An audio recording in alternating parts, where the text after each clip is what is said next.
কত লম্বা লম্বা গাছ রে।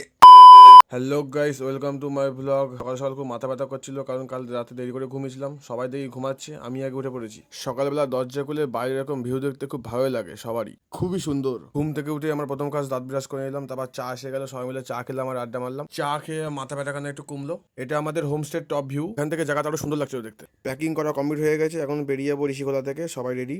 সকালে জল খাবারে ছিল লুচি আর ঘুগনি। সময় নষ্ট না করে সবাই তাড়াতাড়ি খাবার খেয়ে নিলাম। লুচি ঘুগনি খেতে ভালোই ছিল বেশ। আমাদের একটা ব্যাগ নিয়ে উপরে উঠতে কষ্ট হচ্ছে, আর দেখুন 5-6টা ব্যাগ একসঙ্গে নিয়ে উপরে উঠছে। এদের ক্ষমতা দেখে আই এম তো অবাক।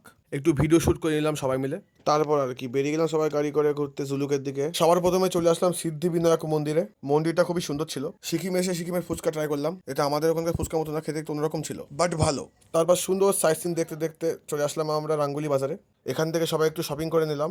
তারপর চলে গেলাম কিউ খোলা ওয়াটারফলে। জীবনে প্রথমবার ঝর্ণা দেখতে পেলাম। সিকিমে গিয়ে ফার্স্ট টাইম পাহাড়ি মোমো খেলাম। আমাদের ওখানকার মোমো থেকে অনেক ভালো খেতে এটা। এরপর শুরু হলো পাহাড়ের ঢালে ওঠা। যত উপরে উঠছিলাম তত সুন্দর সাইট সিন দেখতে পাচ্ছিলাম। আস্তে আস্তে মনে হচ্ছে মেঘের দেশে পৌঁছে যাচ্ছি আমরা।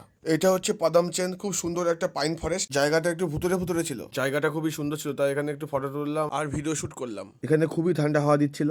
আমরা চলে এসেছিলাম একটা নতুন হোমস্টেতে, যেটা ছিল ঝুলুকের নিচে। রুমে ঢোকার সময় এখানে বৃষ্টি শুরু হয়ে গেছিল। ওখানে গিয়ে আমাদের খেয়ে দেওয়া হলো ভাত, ডিম, পেঁয়াজ লঙ্কা, ডাল আর তরকারি। সেই সকাল 9টার সময় খাওয়া দাওয়া করে বেরিয়েছি, আর এখন বাজে বিকাল 5টা। এখন খাচ্ছি আমরা, খুব খিদে পেয়ে গেছে। রুমে এসে আমরা আবার মোমো অর্ডার করেছিলাম। এখানে 100 টাকায় 8 পিস মোমো দেয়। 8 পিস মোমো হিসাবে অনেকটাই বেশি, কিন্তু এত সুন্দর যে খেতে ছিল মোমোগুলো, তাই জন্য সবাই সবকটা খেয়ে নিলাম।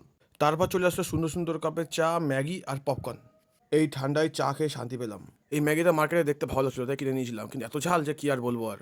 রাতে ডিনারে ছিল রুটি আর মাংস। এটাই খেয়ে দিয়ে তাড়াতাড়ি ঘুমিয়ে পড়লাম। রাতে প্রায় 5 ডিগ্রি কম ঠান্ডা ছিল। এত ঠান্ডা আগে কখনো আমি অনুভব করিনি।